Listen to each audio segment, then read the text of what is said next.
When you think about a grueling physical journey, especially traversing the Middle East and the Persian Gulf in the mid-19th century, you picture the raw, unyielding, brutal reality of it. Oh, absolutely. It was just a brutal reality. Right. You picture these sudden sea storms tossing a fragile wooden sailing vessel like a matchstick in a washing machine. And, you picture the suffocating, relentless heat of the Arabian desert. Not to mention the constant looming threat of bandits on the road. Exactly. And the creeping danger of political spies in the bazaars. It's just the sheer, all-consuming physical exhaustion of trying to keep your body alive from one day to the next. Yeah, I mean, it is a relentless endurance test. The physical toll of travel in that era, particularly along those pilgrimage routes, Wow. was so severe that people routinely drafted their last wills and testaments before even embarking. Wow. Just expecting they might not come back. Exactly. The sheer logistics of survival consumed almost all of a traveler's cognitive bandwidth. You didn't have room for much else. But imagine if that exact same journey, with all its sweat and terror and physical privation, wasn't just a trip from point A to point B. Right. What if every single agonizing step, every rogue wave that crashed over the bow of the ship, every dusty, sun-baked road was actually a meticulously crafted map for an inner spiritual revolution? Which is a wild concept, honestly. Right. What if the physical geography you were traversing was not just terrain to be conquered, but a mirror reflecting a massive cosmic shift in human history? That perspective completely upends our traditional understanding of travel. The physical world ceases to be merely a backdrop or an obstacle, right? Yeah. It becomes a sacred text that actually has to be actively read and interpreted. So we're looking today at excerpts from Volume 4 of the Provisional Parallel Text Study Series. Specifically, we're focusing on the writings of the Bab during his pilgrimage to the Hijaz, which is the region containing Mecca and Medina. And also his subsequent time in Bushir on the coast of the Persian Gulf. Yes, exactly. This correspondence spans this incredibly critical window from late 1844 to July 1845. Now, we all know the basic historical arc of this journey, but what we're going to unpack today is the sheer mechanical genius of how a very physical, very dangerous pilgrimage was radically reinterpreted by the Bab as an inner spiritual journey. Yeah, and how he did that in real time amidst all the chaos. Right. We're going to trace how the ancient, universally recognized sacred geography of the Hajj was repurposed to establish its own evolving authority. And perhaps most fascinating of all, we will examine how the tone of his writings dramatically shifted over this period. From massive, universe-altering public declarations at the center of the Islamic world to highly guarded, strategically coded administrative directives, as the Qajar and Ottoman political pressures really started closing in. The contrast there is just profound. The jump from the audacious public proclamations in Mecca to the later administrative concealment in Bushir. It's like whiplash. It really is. We are looking at a religious movement right at its inception, actively adapting to the brutal realities of 19th century geopolitics, yet doing so without losing a single ounce of its spiritual potency. It is, it's a masterclass in divine strategy. Okay, let's unpack this because I want to jump right into the deep end. We actually begin our analysis today not on solid ground, but on the water. Right, late 1844. Yep. We're on a small sailing vessel, likely a traditional dhow departing from the port of Bushir, heading out into the highly unpredictable waters of the Persian Gulf and eventually making its way toward the Red Sea and the port of Jeddah. And this is where the texts really start to blow your mind. Totally. The Bab authors a specific text right at this moment of departure, the Khutbah fil Bukhari. And the dating of this text is what's really fascinating to me. The source material notes that he marks the departure with intense precision. Like incredibly specific precision. Right. The 9th night of the month, 3 hours in before the, quote, white line of dawn appears on the black horizon. Which is a very specific phrase. Yeah, we know the white line of dawn is the Quranic marker for the start of the daily fast during Ramadan. But using that specific terminology here, at night, feels like he is forcing a deeply liturgical framework onto a purely navigational, logistical moment. He is undeniably forcing that framework. Yeah. And he's doing so with immense purpose. By framing a nocturnal maritime departure with the specific imagery of the Ramadan fast's commencement, the pub refuses to let you, or any of his followers reading this text, treat this sea voyage as mere travel. Right. It's not just a ferry ride. Exactly. The physical departure of the ship is being explicitly aligned with the dawn of a new spiritual era. The physical journey across the water isn't a prelude to the spiritual mission. is the spiritual movement toward the divine. He actually refers to this small wooden boat as the, quote, Ark of the Basmala. Yeah, that phrase is huge. It is. If you are a follower of the Bab in 1844 and you read this, that phrase carries a massive theological payload. The Basmala, the opening phrase of the Quran, in the name of God, the most compassionate, the most merciful, that is the absolute cornerstone of Islamic esoteric thought. It's the foundation of everything in that tradition. Right. Because the tradition holds that all the knowledge of the universe is contained in the Quran. And all of the Quran is distilled into its first chapter. All of that chapter is contained in the Basmala. And it goes even deeper. It does. All of the Basmala is contained in its first letter, the B or Ba, and all of that is concentrated in the single dot beneath the B. Which is key here. Extremely key because the Bab had already claimed to be that very point beneath the B. Right. Which means when he calls this cramped, likely foul-smelling vessel the Ark of the Basmala, he's making a staggering claim about what is actually happening on the water. Oh, wow. Yeah, he is stating that this boat is currently carrying the concentrated living essence of divine revelation across the sea. The ship itself undergoes a conceptual transfiguration. It's no longer just a bunch of planks and sails. Exactly. It's no longer a commercial or passenger construct subject to the whims of the weather. It is a sacred vessel navigating the cosmos, carrying the focal point of the universe. But, okay, let's ground this soaring theology in the physical reality of the Persian Gulf for a second. If you've ever read contemporary historical accounts of crossing the Gulf and the Arabian Sea in a small craft in the 1840s, it sounds like an absolute nightmare. It was horrifying. Yeah, we are talking about cramped, unsanitary quarters, rampant seasickness, devastating heat, and the constant, terrifying threat of lethal storms. Many ships just simply didn't make it. Right. Yet, the historical records show that the Bab and his companion, Quadus, were continually engaged in the production of verses throughout this entire voyage. I'm just trying to reconcile the sheer physical nausea and terror of a maritime storm with the production of flawless, paradigm-shifting theological texts. It seems impossible. It's like trying to write a brilliant doctoral dissertation while trapped inside a washing machine on the spin cycle. Like, does he just dissociate from the physical reality? Is he in some state of ecstasy that numbs him to the violent pitching of the ship? Well, dissociation would imply that he views the physical world merely as a distraction to be ignored. Yeah. But the texts suggest the exact opposite. Really? Yeah, he utilizes the physical chaos. Think about the psychological state required when you are a passenger on a small sailing vessel caught in a violent storm. You have absolutely zero control. None. You're completely helpless. Right, you cannot negotiate with the ocean. You cannot bribe the wind.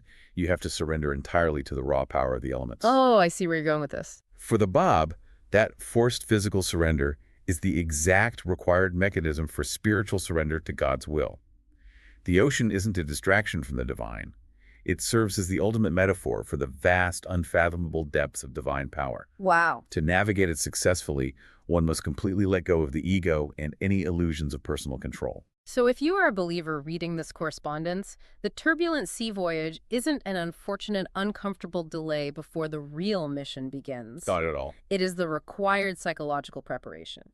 It is the violent stripping away of the ego, because if you don't undergo that profound ego death on the water, you won't be ready for what happens when you finally hit land. Exactly. You cannot challenge the religious establishment at the center of the world without first mastering that absolute internal surrender. And that brings us to Mecca and what the Bab does to the most sacred, heavily guarded site in the Islamic world. We all know the traditional physical rites of the Hajj.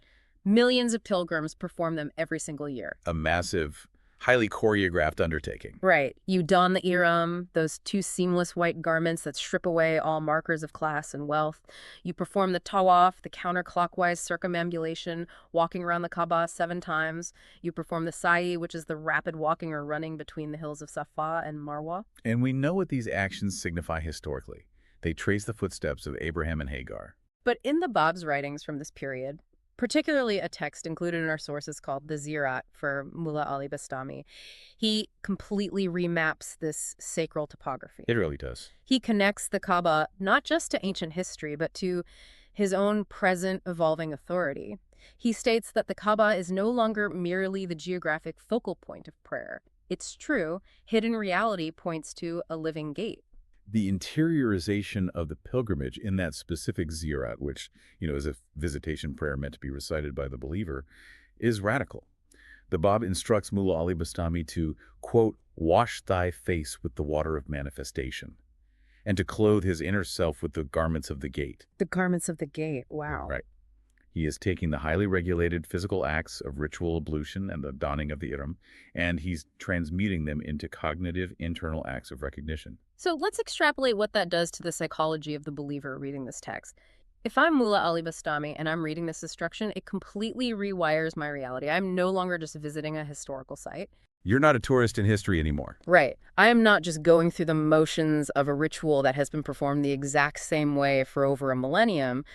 I am actively navigating an inner landscape of recognition. So what does this all mean? Does this mean the Bab is invalidating the physical Hajj? Like, is he telling his followers, don't bother going to Mecca, the true Kaaba is in your heart? Not at all, and that is a crucial distinction. He performed the exhaustive physical rites himself. He isn't invalidating the physical steps of the Hajj. He is supercharging them with immediate contemporary meaning. Okay, I like that word, supercharging. Yeah. He is arguing that walking around the Kaaba is essentially hollow if you do not recognize the divine reality that the physical structure represents. Which, in 1844, was standing right there. Exactly. A reality that is currently standing right next to the building, in human form. The physical structure of the Kaaba is a symbol pointing to the living manifestation of God. To worship the static symbol while actively ignoring the dynamic, living reality it points to is to miss the entire purpose of the pilgrimage. It's like traveling halfway across the world to see a famous, breathtaking masterpiece of art. You finally get to the museum, and you spend the entire time analyzing the woodwork of the frame. You're praising the craftsmanship of the border, while the artist who painted the masterpiece is standing right behind you, tapping you on the shoulder, trying to hand you a completely new canvas. That is exactly it. To take that analogy further, the Bab is essentially telling the religious establishment that by obsessing over the frame and actively ignoring the artist, they are not just missing the point, they are actively betraying the purpose of the art itself. Oh, that's heavy. It is. The physical movements of the Hajj are meant to mirror a profound, real-time spiritual awakening, not just commemorate a historical covenant. Oh. If the ritual doesn't lead to recognition of the Promised One when he appears, the ritual has failed. And he doesn't just keep this reinterpretation to himself or only share it in private, coded letters to trusted believers. This internal remapping explodes into an unavoidable, highly dangerous public confrontation right in the middle of the Hajj crowds. Oh yeah, he does not hold back. We are in December 1844. The crowds in Mecca are massive, drawn from every corner of the Islamic world. The political and spiritual atmosphere is a total powder keg, because this is the year 1260 in the Islamic calendar. A very loaded year. Exactly. We know that for centuries, various traditions, particularly within Shiite Islam, had pointed to the year 1260 as the year the promised Qam, or Mahdi, would finally appear to renew religion and fill the earth with justice. The millennial expectation is at an absolute fever pitch. The tension must have been palpable. And the Bab, amidst this immense expectant concourse, makes his public proclamation. According to the source text, he confronts Mirza Muhyiddin Kirmani right near the black stone of the Kaaba. Which is basically the epicenter. Right. Now, Mirza Muhyiddin wasn't just a random scholar. He was a prominent leader of the Shaikhi school, which was a theological movement specifically dedicated to finding and following the promised Qam. He was exactly the kind of person who should have been most receptive to the Bab's message. You'd think he'd be the first to understand. Exactly. But beyond the confrontation with Muhyiddin, I want to focus on the tablet the Bab sends to the Sharif of Mecca. The Sharif is the traditional dynastic steward of the holy cities, a descendant of the Prophet Muhammad, and essentially a political proxy for the Ottoman Empire. A very powerful figure. Right. The way the Bab weaponizes the concept of the Labak against the Sharif in this letter is a masterclass in theological rhetoric. It's stunning. We all know the Labak is the chant that every single pilgrim recites as they approach Mecca. Here am I, O God, here am I. It is the ultimate vocal declaration of answering God's call to visit his house. But how does the Bab use this specific chant in the letter? Well, he turns it into a devastating indictment. The Bab's letter to the Sharif points out an agonizing, almost tragic irony. The Sharif has spent his entire life backed by the weight of his entire dynastic heritage, chanting, "Here am I." He's directing his worship, his resources, and his political power toward the invisible God. Yet, when the divine actually manifested its will, when the promised one that all of Islam had been waiting for actually appeared and sent a direct, written summons to the Sharif offered absolutely no response. He just ignored it. Completely. He essentially tells the Sharif that a lifetime of chanting Hiramai is rendered completely void by this single deafening silence. Thus hath thy Lord put thee to proof in the day of resurrection. It is an incredibly aggressive, uncompromising theological move. It's basically a spiritual mic drop. Right. If you are listening to this and trying to grasp the social and spiritual weight of that accusation, imagine you RSVP enthusiastically to a massive, exclusive, life-changing banquet. For years, you send letters saying, I can't wait, I'll be there, thank you so much. You talk endlessly to your friends about how magnificent the host is. You make it your whole personality. Yes. And then the day finally arrives. The host opens the front door, extends his hand to welcome you, and you just stare at the ground, refuse to look him in the eye, and refuse to step inside the house. The profound tragedy in that scenario is that your refusal to cross the threshold reveals that your years of enthusiastic RSVPs were entirely performative. Oof, that's a gut punch. It is. You loved the idea of the banquet, but you were terrified of the reality of the host. And the choice of location for this confrontation is vital. The Bab knew exactly how dangerous it was to send a claim of divine authority to an Ottoman-backed ruler. Especially one with an army. Right. But by choosing the Kaaba, the symbolic center of the Islamic world, he was signaling that his message was not some regional theological dispute in a remote Persian province. He wasn't a local sect. Exactly. Nor was it a quiet reform movement. The choice of location forced the issue. It was a universal summons delivered at the universal center. It was the ultimate stage for the ultimate claim. The ultimate, I am here. But the establishment's silence and the looming threat of their hostility necessitates a move. You can't drop a theological bomb like that and just hang around the courtyard waiting to see what happens. No, you really can't. So the Bab takes to the road again, heading north toward Medina. And the physical space between these two holy cities becomes the canvas for a new, highly sophisticated kind of revelation. On this dusty, arduous road between Mecca and Medina, he writes the Sahifa Benul Haramain, the epistle between the two shrines. A phenomenal text. He's writing this in response to technical, talismanic, and esoteric questions sent by Mirza Muhiti Kirmani and Seyd Ali Kirmani. Muhit hadn't accepted the Bab's challenge at the Black Stone, but he was clearly intrigued enough to send probing questions. He could just walk away completely. Right.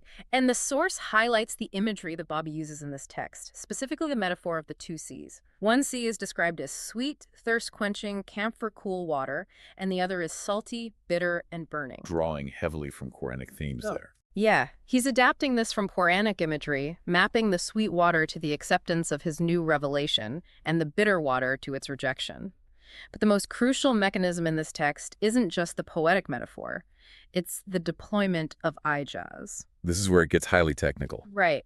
We all know ijaz is the concept of inimitability, the core theological doctrine that proves the Quran's divine origin, asserting that no human could ever produce a text of such linguistic and spiritual perfection. But how exactly does the Bab weaponize ijaz here? Because he isn't just claiming his words are beautiful, he's making a highly technical, aggressive argument against the scholarly class, isn't he? He absolutely is. The mechanics of ijaz in the hands of the Bab are deeply performative and incredibly subversive. Consider the power structure of the time. Okay, let's look at that. The traditional scholars, the ulama, base their entire societal authority and economic power on their ability to interpret ancient texts. They spent decades in madrasas studying the microscopic nuances of Arabic grammar, syntax, logic, and jurisprudence. It was an entire industry of interpretation. Precisely. Their authority was based entirely on acquired knowledge. The Bab, who had minimal formal schooling and was a merchant by trade, bypasses that entire academic apparatus. He doesn't even play the game. He doesn't argue with them over the interpretation of a specific hadith. He proves his authority by producing verses spontaneously, on the spot, without hesitation or revision. Just off the top of his head. Exactly. He is claiming that the sheer volume, the rapid speed of revelation, and the profound esoteric depth of the verses flowing from his pen could never be replicated by a human mind. Regardless of their scholarly training, he is demonstrating innate divine knowledge as opposed to acquired knowledge. So He is turning the ultimate proof of the past into the ultimate challenge of the present. He's essentially looking at the most powerful religious scholars of his day and saying, you spend your entire lives analyzing the text. I am generating it. I am the source. Right. If I am just an unlettered merchant, then take out your pens and match the rhythm, the depth, and the power of what I am writing right now. But you can't. And they couldn't. And the fact that this specific monumental challenge is formalized in a text titled The Epistle Between the Two Shrines is just brilliant structural poetry. He didn't write it inside the Kaaba, and he didn't write it at the Prophet's tomb in Medina. He wrote it in the transitional liminal space between them. On the road itself. He is carving out a new dynamic sanctuary on the road itself. The revelation is unmoored from the static architecture of Mecca and Medina. The movement, the journey itself becomes the sacred text. It is a profound shift in sacred geography. The locus of the sacred shifts from the ancient stationary buildings of stone and mortar to the living person of the manifestation and the verses he is revealing while in transit. The journey generates the site. Exactly. The journey is no longer just a physical conduit between two holy sites. The journey itself generates the new holy site. The text is the sanctuary. But you cannot rewrite the sacred geography of the Middle East, challenge the authority of the Ottoman proxies, and threaten to render the entire scholarly class obsolete without the empire striking back. No, the reaction was swift. And that immediate physical geopolitical danger forces a radical, almost whiplash-inducing shift in how the Bab communicates on his journey home. We enter the return journey. The Bab travels via the port of Masqat in Oman and then back across the Gulf to Bushehr in Persia. The environment is totally different now. The geopolitical reality is crashing down around the nascent movement. Arrests have begun. Mullah Ali Bastami, the very person the Bab wrote that beautiful visitation prayer for, has been arrested in Baghdad, interrogated by Sunni and Shia clerics, and condemned. The authorities in both the Ottoman Empire and Qajar Persia are on high alert. They know something is happening and they want to crush it. Right. And the Bab himself is intercepted. We have a letter in the sources from a place called Kinar Takht, a way station where the Bab writes while he is essentially under arrest by civil authorities, being escorted back to Shiraz. And if you are tracking the theological narrative we've built so far, this letter is deeply jarring. It really catches you off guard. After everything we just discussed, the cosmic claims at the Kaaba, the weaponization of Ijaz, the theology of the two seas, in this letter from Kinar Takht, the Bab writes to his uncle and outright denies making any claim before the civil authorities. He explicitly says, I am not one who layeth claim unto any cause. Right. If I'm a newly converted follower reading this, I'm reeling. He just proclaimed he is the promised one at the center of the world, and now he's telling a local Qajar governor that he claims absolutely nothing. It looks like a massive contradiction. We understand the Shiite doctrine of taqiyya, pious dissimulation or concealment to protect the community from persecution, but how does this not fracture the faith of his followers? How do they reconcile the cosmic lord of the Kaaba with the compliant, seemingly retreating citizen at the customs house? Well, to understand the mechanics of taqiyya in this specific context, you have to realize it isn't just a defensive crouch, and it certainly isn't a retraction of his station. It's a highly strategic redeployment of resources. Redeployment, okay. The Bab explicitly addresses this dynamic in another letter to Mullah Hussein, where he states, in the station of fear, the ordinance of thy Lord is the occultation of the cause. Oh, wow. The primary objective of the mission has fundamentally shifted based on the physical environment. In Mecca, at the spiritual center of the world, the objective was the injection of the proclamation into the global bloodstream. At Kinar Takht, surrounded by armed guards who lack the spiritual capacity to understand his station and who are merely looking for a political pretext to execute him, the objective is the physical survival of the host body, both himself and his infant community. So frankness and prudence aren't contradictory values here. They're just different tools applied to different terrains. Precisely. The physical location dictates the theological posture. When he's at the Kaaba addressing the spiritual heritage of Islam, he speaks with absolute, unvarnished cosmic authority. When he is detained at a mundane customs house or a dusty way station, dealing with hostile civil authorities who only understand political threats, he adopts a highly guarded, legally impenetrable language. It's fascinating. He is simultaneously managing a cosmic revelation and navigating hostile border security. The language of I make no claim is a legal shield against a political charge of insurrection. It is not a retraction of his spiritual reality to his followers. Which means the entire communication network of the movement has to change overnight. instantly. The open cries at the Kaaba are gone. We are now dealing with intercepted couriers, heavily coded letters, and a community of followers who are confused, terrified, and having to operate entirely under the radar in a society where neighbors are encouraged to report on neighbors. It was an incredibly dangerous time to be a believer. But a community cannot survive on just coded letters telling them to lay low. If you strip away a community's ability to gather publicly, to preach openly, to visibly identify themselves in the mosque without risking torture and execution, you have to give them something else to hold them together on a random Tuesday afternoon. You need a daily practice. Right, you have to build a completely new architecture of devotion that fits inside the constraints of taqiyya. And this brings us to Bashir and the intense, brilliant administrative work the Bab undertakes upon his return. We have two major texts that highlight how you organize a faith under extreme persecution. These texts are just brilliant. Here's where it gets really interesting. The first is the Kitab al-Firist, or the Book of the Index. In this text, the Bab meticulously catalogs all of his own writings up to that point in time. Now, at first glance, an index seems mundane. Like a library catalog. Exactly. But cataloging your own work in real time right at the beginning of your ministry is a massive theological flex. He isn't waiting for a council of clerics 300 years in the future to debate and decide what constitutes scripture. He is defining the boundaries of his own canon. Setting the parameters himself. He is ensuring that his followers treat these specific contemporary texts with the exact same reverence and authority as ancient scriptures. But a canon of text, no matter how revered, isn't enough to dictate the rhythm of daily life. That brings us to the second text, the Kasaili Sabi, or the Treatise of the Seven Directives. This is where it gets very practical. This is where the lofty theology of the two C's hits the pavement of daily Persian life. The Bab gives the believers 7 specific physical practices to adopt. And they aren't grand, sweeping rituals like the Hajj. They're tiny, almost domestic actions.